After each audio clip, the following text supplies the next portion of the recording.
بسم اللہ الرحمن الرحیم۔ رسول اللہ صلی اللہ علیہ وآلہ وسلم کی محبت، آپ کا پیار، آپ کا ادب وہ ہر مسلمان کی جان ہے، ایمان ہے، اور یہ شروع سے لے کے اب تک مسلمانوں کا طرہ امتیاز ہے کہ مسلمان اپنے جان، اپنے مال، اولاد سے بڑھ کر رسول اللہ صلی اللہ علیہ وآلہ وسلم سے محبت کرتے ہیں، پیار کرتے ہیں۔ عملی طور پہ کمزوری ہو سکتی ہے، لیکن یہ جذبہ الحمدللہ 1450 سال کی ہر صدی گواہ ہے کہ یہ جذبہ الحمدللہ کبھی سرد نہیں ہوا، اور یہ ایمانی ولولہ پہلے سے بھی زیادہ الحمدللہ مسلمانوں کے سینوں میں موجزن ہے۔ حالیہ جو بی جے پی رہنماؤں کی طرف سے انڈیا میں جو بے ادبیاں ہوئیں، جو گستاخیاں ہوئیں، اور جس طرح سے انہوں نے سر عام رسول اللہ صلی اللہ علیہ وآلہ وسلم اور آپ کی زوجہ محترمہ ام المومنین سیدہ عائشہ صدیقہ رضی اللہ تعالی عنہا کے حوالے سے گفتگو کی، اس سے تمام دنیا میں بسنے والے عرب سے زیادہ مسلمانوں کے جو سینے تھے وہ چھلنی ہوئے اور زخمی ہوئے اور ہونے بھی تھے۔ اس میں بنیادی طور پہ آپ یہ بات یاد رکھیں کہ یہ ایک عالمی ایجنڈا ہے، مسلم کش جو ان کے سلسلے ہیں، تو اس میں یہ ایک سب سے بڑا یہ ایجنڈا سمجھ لیں۔ علامہ اقبال رحمۃ اللہ تعالیٰ علیہ، شاعر مشرق نقاد مغرب، انہوں نے تو بڑی دیر پہلے کہہ دیا تھا کہ یہ فاقہ کش موت سے ڈرتا نہیں ذرا، روح محمد اس کے جسم سے نکال لو صلی اللہ علیہ وآلہ وسلم۔ وہ سمجھتے ہیں کہ یہ ایک ایسا جذبہ ہے جس وجہ سے یہ پھر متحد ہو سکتے ہیں، ایک پلیٹ فارم پہ آ سکتے ہیں، ان کا اتحاد ہو سکتا ہے۔ اسی جذبے کو لے کر یہ ایک بار پھر قرون اولیٰ کی یاد کو تازہ کر سکتے ہیں۔ اسی جذبے پہ وہ بار بار چوٹ لگاتے ہیں، ٹیسٹ کرتے ہیں مسلمانوں کا۔ تو یہ بنیادی طور پہ ایک عالمی ایجنڈا ہے، اسی کا یہ ایک تسلسل ہے۔ پہلے آپ نے فرانس میں دیکھا، اور اس سے پہلے بھی آپ یہ چیزیں تسلسل کے ساتھ پچھلی کچھ دہائیوں سے آپ دیکھتے ہوئے آ رہے ہیں، اور پھر اب یہ انڈیا میں، چونکہ صورتحال یہ ہے انڈیا میں کہ جو پچھلے تھوڑے سے عرصے میں چند جگہوں پہ الیکشن ہوئے تو اس میں مودی ہارا ہے بری طرح، تو اب آگے ان کے جنرل الیکشن آنے والے ہیں، تو اس میں کچھ نہ کچھ ایسا کام اس نے ضرور کرنا تھا یا کروانا تھا کہ جس وجہ سے اسے جو وہاں پہ انتہا پسند ہندو ہیں ان کی سمپتھی حاصل کرنی تھی، اور ان کو یہ باور کروانا تھا کہ میں ہی ان کا مسیحا ہوں، اور اپنی سپورٹ چاہتا تھا۔ اس وجہ سے یہ ایک گیم کی گئی اور یہ بے ادبی کی گئی، یہ گستاخی کی گئی، جس سے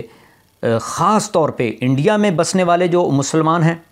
ان میں اشتعال انگیزی پھیلانے کے لیے، کیونکہ ان پہ تو وہ پہلے ہی اس طرح کی باتیں کرتے رہتے ہیں کہ یہ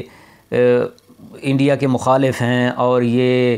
پاکستان کا نام لے لے کر، تو جب الیکشن میں تو خاص طور پہ وہ اس طرح کی باتیں کرتے ہیں، تو وہاں کے جو مسلمان ہیں ان کے جذبوں کو مجروح کرنے کے لیے اور ان کو اشتعال انگیزی دلانے کے لیے انہوں نے یہ اس طرح کی بات کی ہے۔ اس سلسلے میں یہ بھی یاد رکھیں کہ ہم سب پہ بھی یہ ذمہ داری عائد ہوتی ہے کہ ہم ان کی مصنوعات، جو انڈین مصنوعات ہیں، ان کا مکمل طور پہ استعمال فوری طور پہ بند کر دیں، اور پورے عرب میں، پورے اسلامی ممالک میں اس پہ بڑی تیزی سے عمل ہو رہا ہے۔ ظاہر ہے جب اس طرح کا عمل ہوگا، اس طرح کا ری ایکشن جائے گا، معاشی طور پہ ان کو بہت بڑا دھچکا پہنچے گا، معاشی طور پہ وہ پریشان ہوں گے، اور پاکستان میں جو لوگ صاحب اقتدار ہیں ان کی طرف سے مذمتی بیانات تو آئے ہیں، یہ صرف مذمتی بیان تک ہی محدود نہیں رہنا چاہیے، کام ہر لیڈر کی طرف سے آئے ہیں۔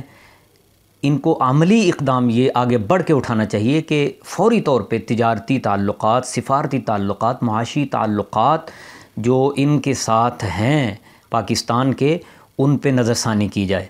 اور ان کو دیکھا جائے کہ وہ کس نوعیت کے ہیں۔ اور یہ سلسلہ جو انہوں نے اب کیا ہے، جب تک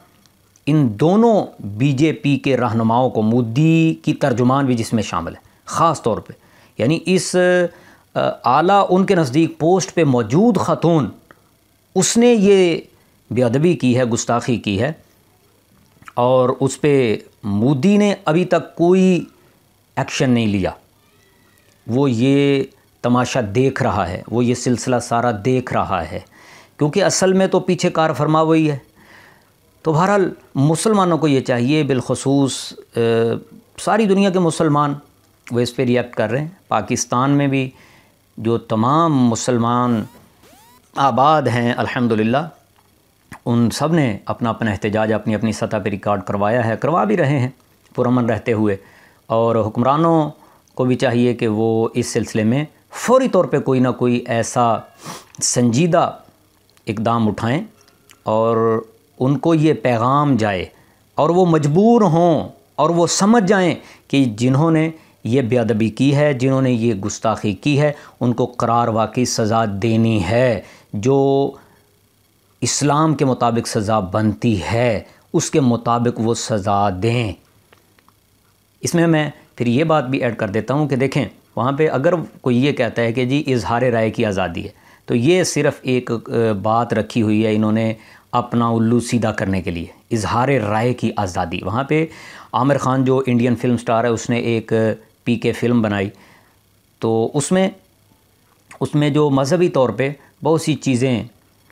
لوگ استعمال کرتے ہیں اپنے مفادات کے لیے، اس نے اس کو آشکار کیا۔ تو جب اس نے پی کے کا پارٹ 2 بنانے کا اس نے اعلان کیا، تو وہاں پہ جو ہندو انتہا پسند تھے انہوں نے بھرپور اس پہ ریئیکٹ کیا اور حکومت نے اس کو روک دیا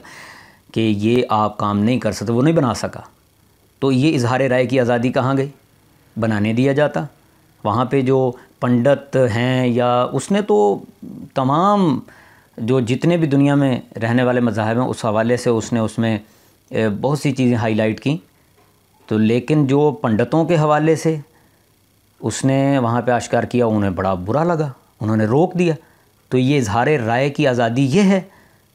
اور پھر رسول اللہ صلی اللہ علیہ وآلہ وسلم سے مسلمانوں کی جو وابستگی ہے، کیا وہ کسی سے پوشیدہ ہے؟ کہ مسلمان اپنی جان ایمان سے بڑھ کر، ہر چیز سے بڑھ کر رسول اللہ صلی اللہ علیہ وآلہ وسلم سے اپنی ایک اٹموسٹ اٹریکشن رکھتے ہیں اور اس کو اپنا سرمایہ سمجھتے ہیں، نجات کا ذریعہ سمجھتے ہیں، دنیا و آخرت کی سرخروئی سمجھتے ہیں۔ تو اس لیے ان کو چاہیے کہ ان دونوں مجرموں کو پکڑ کر ان کو قرار واقعی سزا دیں۔ یہ دنیا کے ارب سے زائد مسلمانوں کا یہ بھرپور مطالبہ ہے۔ اللہ تعالیٰ